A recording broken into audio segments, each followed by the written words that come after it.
Ofelia Calderon is an immigration lawyer, and she joins me now from Fairfax, Virginia. Ofelia, the breakdown over talks of these talks over the compensation, is this a situation of politics getting in the way? Because there was a lot of backlash against that proposed payment. I mean, I think we can make that assumption. It's pretty strong. I mean, the Republicans in Congress have certainly spoken out about the potential for repayment or for compensation. And I mean, it's not. I think it's clear it's not been a great year for the Biden administration. They're dealing with a lot of different issues, and I don't want to say it's an easy one, and I definitely don't want to be an apologist for the Biden administration. But I would suspect that that is responsible for the breakdown.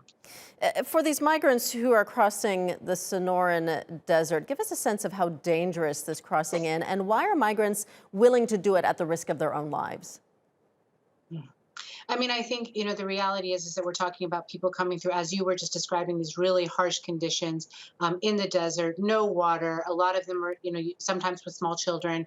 In the heat and obviously with the climate crisis. But I mean, the question about why people are willing to do this, I mean, is a reverse question. Like, you have to look at the conditions that they're coming from and what they believe is on the other side of this of the road for them, right? I mean, in El Sal, in Honduras, in Guatemala, there's significant poverty, tremendous violence, and really, a real sense of hopelessness for them, for those that are trying to raise families. And there are many reasons why these migrants are trying to reach the U.S., but how much does the climate crisis have an impact on the migrant crisis and likely to make it even worse going forward?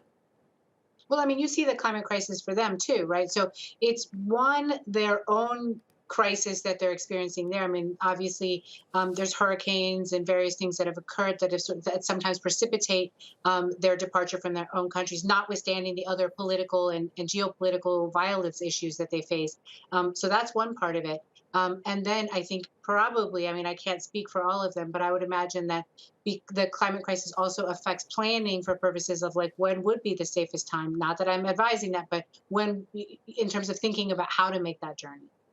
All right, we'll leave it there for now. Ofelia Calderon joining us from Fairfax, Virginia. Thank you. You're welcome. Thank you for having me.